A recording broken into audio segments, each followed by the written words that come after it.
the big thing, okay, there are a couple reasons I'm doing this.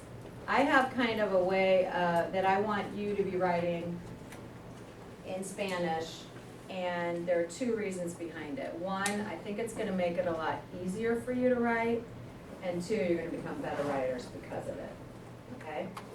So, what I find a lot of times is that when people come into a foreign language class, you come into Spanish class, you forget it's a language just like English that you speak, right? Don't forget that it's English, that it's just like English, it's a language, right? So, all the stuff you've learned in English class can pretty much transfer when we're doing writing.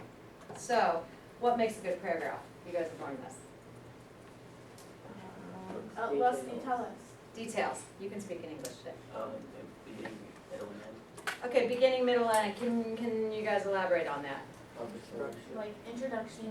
Okay, introduction, topic, sentence, or it's called a hook. Okay, a hook, because typically we're writing narratives.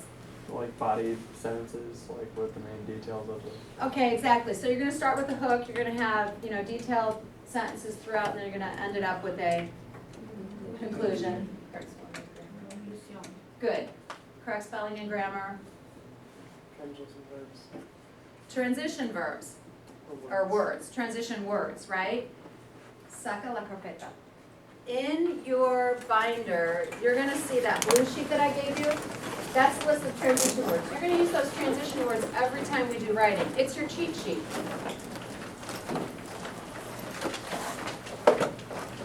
Okay, see that? So that's what you're gonna use every time we write, because you need to use transition words. Why do we use transition words when we're writing? To make it flow better. Exactly, for flow, okay? To make your paragraph flow. What other types of things do we need to know when we're talking about writing a good paragraph?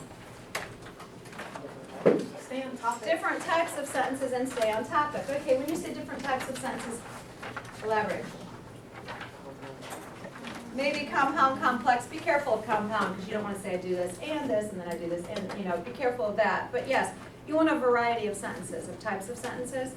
So in other words, I'm not going to say, for example, I went to the store, I bought a dress, I liked the dress, I wore the dress, it was great. Right? Too choppy. You want big words, not necessarily big words. You want good, complex sentences. You want to use transition words, make everything flow. Okay, anything else? I think I've covered it. Okay. So, what we're going to do when we write in here to make it easier, first of all, before I say this, how many times have you been given a writing assignment, you've been given a topic or whatever, and you have this blank sheet of paper and you stare at it, and you stare at it, and you keep staring at it? Has it ever happened to you? Definitely has happened to me. Here's what will help eliminate that problem. First thing you're going to do is you're going to brainstorm when we're writing in this class. And I'm going to show you an example in a second. Then you're going to number your thoughts, you're going to write your hook. What does a hook do? Yeah, exactly. It pulls the reader in, it makes, makes you want to read more. Then you're going to write your paragraph and end up with a conclusion. Can you tell me more about the conclusion? You start with a hook. You don't get any new information in the conclusion. Okay, so it kind of wraps it up, right? Okay, it's not exactly the same as the hook, but it kind of wraps it up. It brings it all the way around.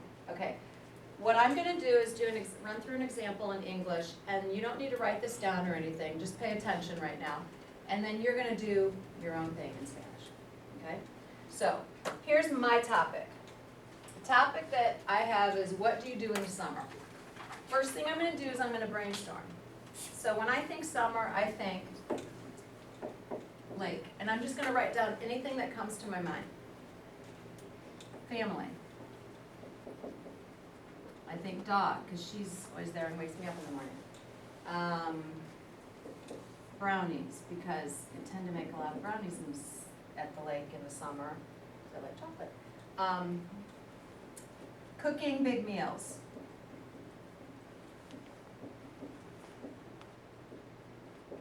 I like to soak in the sun. I read.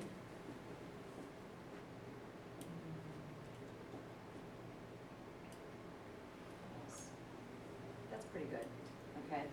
That's a pretty good amount of ideas, brainstorm ideas. So then what I'm gonna do, the second thing is I'm gonna number these, because typically when you're just thinking thoughts, it's kind of random. They don't come out in the order that would really work to write the paragraph. So the first thing I'm gonna do is I would probably say this general thing, summer is kind of like for me. And I go like this, those kind of go together.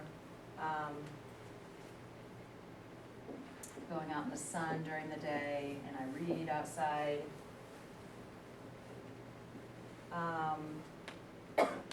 Probably cooking big meals, sometimes I make brownies. Oh, I know another thing I forgot, I just thought of this, and you can add to your brainstorms. Playing games. Like playing dominoes, cards, or whatever. So I'm actually gonna do that as 7 and make that 8, okay. That's a lot of stuff though. It might even be too much for the paragraph, but that doesn't matter. You can go ahead and put it all in and then use it or not as you go. But at least I have a guideline, right? Okay, you guys are gonna write my book. Give me an example, give me an idea. What could I write? Looking at all that.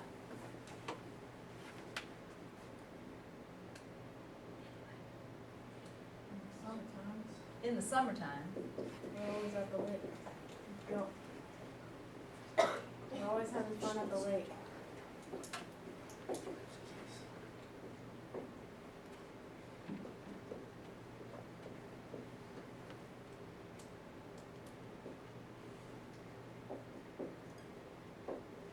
okay, that works, give me another one. The summer can be quite boring if you don't have people to spend it with or things to do.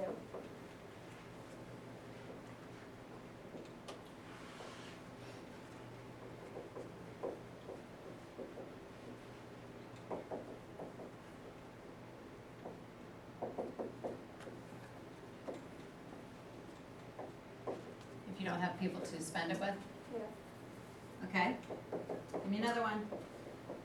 There's more time in the summer to eat bigger meals. I use my time in the summer to eat bigger meals.